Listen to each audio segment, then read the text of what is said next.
Question number 137. ఇక్కడ list 1 and list 2 ఉంది. List 1లో మీకు అడినోసిన్, అడినైలిక్ యాసిడ్, అడినిన్, అలెనిన్ ఇవి ఇచ్చారు. లిస్ట్ 2లో nitrogen base, nucleotide, nucleoside, amino acid ఇవన్నీ ఇచ్చారు. సో వీటిని మనం మ్యాచ్ చేయాలి, match to following. So first మనం కొన్ని టర్మ్స్ గురించి అర్థం చేసుకుందాం, ఎక్స్ప్లెనేషన్లోకి వెళ్దాం. సో ఫస్ట్ పాయింట్, అడినోసిన్ అంటే ఏంటి? అడినోసిన్ అనేది ఒక న్యూక్లియోసైడ్. మరి న్యూక్లియోసైడ్ అంటే ఏంటి? న్యూక్లియోసైడ్ అనేది ఏంటంటే ఇక్కడ ఒక అడినిన్ ఒక రైబోస్ షుగర్తో కలిస్తే దాన్ని మనం న్యూక్లియోసైడ్ అంటాం. మరి అడినిన్ అంటే ఏంటి? అడినిన్ యొక్క నైట్రోజన్ బేస్ అని అర్థం.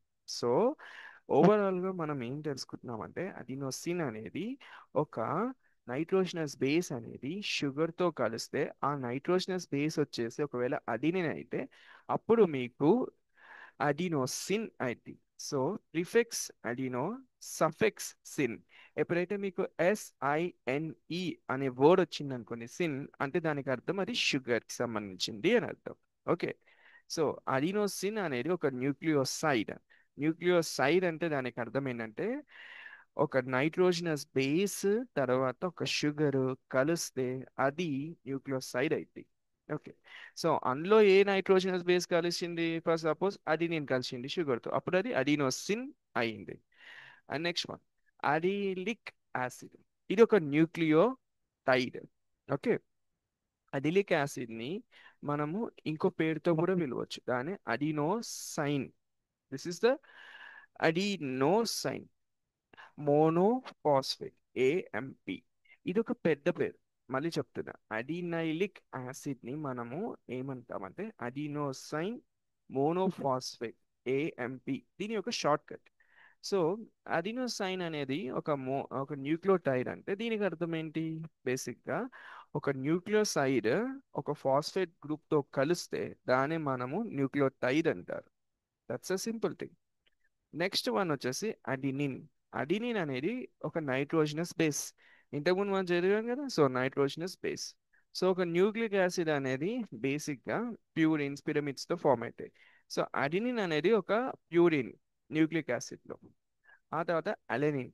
అలెనిన్ అనేది ఒక అమినో యాసిడ్. అమినో యాసిడ్ అంటే అర్థం ఏంటి? ఒక అమినో గ్రూప్ ఒక యాసిడ్ గ్రూప్ కలిసి ఉంటే దాన్ని మనం అమినో యాసిడ్ అంటాం. ఓకే, దాన్ని వదిలేయండి. బట్ ఇది అలెనిన్ ఏం చేస్తారు? ఇది ప్రోటీన్ సింథసిస్ లో అమినో యాసిడ్స్ అన్ని కలిపి ఒక ప్రోటీన్ అనేది ఫామ్ అయింది. ఇది ఒక నాన్ ఎసెన్షియల్ అమినో యాసిడ్. ఇది ఓవరాల్ గా ఒక మనం సింపుల్ ఫార్మాట్ లో తెలుసుకుందాం. ఓకే. యా. సో ఫస్ట్ మీకు ఏ ఇక్కడ ఏముందంటే,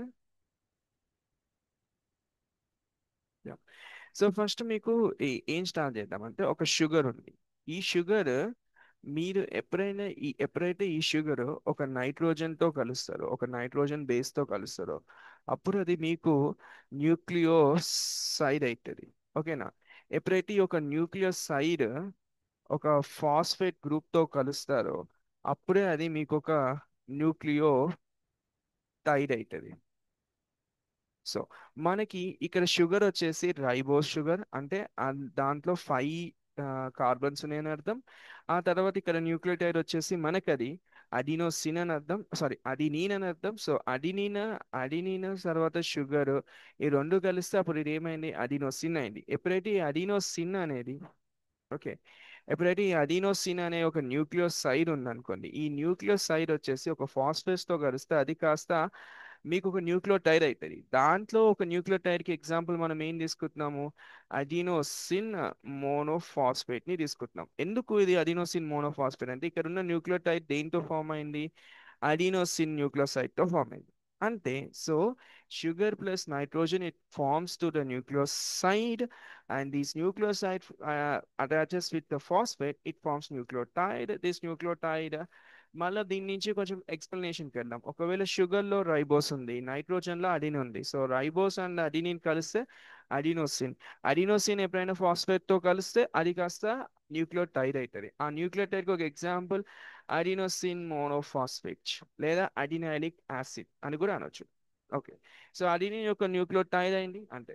సో ఈ 4, ఈ 3 వచ్చేసి I mean this and this and this ఈ మూడు రిలేటెడే. అల్లిన్ ఒకటి నాట్ రిలేటెడ్, అంటే డిఎన్ఏకి సంబంధించింది కాదు, అది అమినో యాసిడ్స్, అది అమినో యాసిడ్ సంబంధించింది, అది ప్రోటీన్కి సంబంధించింది, ఎక్స్ట్రా పాయింట్ ఇచ్చారు. అంటే మీకు కన్ఫ్యూజ్ చేయడానికి అనుకోండి, లేదా వేరే ఏదైనా రీజన్ ఉండొచ్చు. సో అలిడిన్ అంటే ఏంటంటే, ఫస్ట్ మీకు ప్రోటీన్ ఉంది అనుకోండి, ప్రోటీన్ అనేది ఏం చేస్తుంది, ఒక ఇలా అవుతుంది, ఇలా వెళ్దాం. ఫస్ట్ ఒక అమినో యాసిడ్ ఉంది. అమినో యాసిడ్ అంటే దీంట్లో మీకు ఒక ఆర్ గ్రూప్ ఉంటుంది, మీకు ఒక కార్బాక్సిలిక్ యాసిడ్ గ్రూప్ ఉంటుంది, ఆర్ గ్రూప్ దాంతో పాటు ఒక అమినో గ్రూప్ ఉంటుంది, NH2 or NH3, whatever it may be you keep, it depends on the valency. అంటే మనము ఈ గ్రూప్ ఏ కండిషన్ లో ఉందని అర్థం. ఇక్కడ హెచ్ ఉంది, ఇక్కడ మైనస్, ఇక్కడ ప్లస్ ఉంటుంది. అది బేసిక్ కెమిస్ట్రీ, అది ఇక్కడ వదిలేయండి. ఇక్కడ మీరు అర్థం చేసుకోవాల్సింది, ఇలాంటి అమినో యాసిడ్స్ అన్ని కలిస్తే మీకు ఒక ప్రోటీన్ ఫామ్ అవుతుంది. ఓకేనా? ఆ జస్ట్ ఒక ప్రోటీన్ ఫామ్ అవుతుంది. ఈ ప్రోటీన్ ఫార్మేషన్ కి కావాల్సింది అమినో యాసిడ్స్. ఈ అమినో యాసిడ్స్ లో టూ టైప్స్ ఉంటాయి, ఒకటి ఎసెన్షియల్, ఒకటి నాన్ ఎసెన్షియల్. ఒకటి ఎసెన్షియల్ ఉంటుంది, ఇంకొకటి నాన్ ఎసెన్షియల్ ఉంటుంది. సో ఇలా ఈ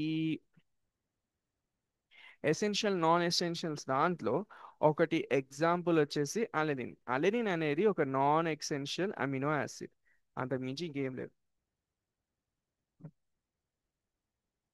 సో ఇప్పుడు మీరు ఈ చార్ట్ ని చేస్తే ఈజీగా ఉంది. యాక్చువల్లీ ఇది ఒక ఈజీ క్వశ్చన్, దాంట్లో ఏం లేదు. బట్ ద థింగ్ ఏంటంటే, కొంచెం దానికి సంబంధించిన పాయింట్స్ ని ఎక్స్ప్లెయిన్ చేస్తాను, ఎందుకంటే మనం క్వశ్చన్స్ ని కంటిన్యూగా చేస్తాం కాబట్టి ఈ క్వశ్చన్ కూడా చెప్పాలి.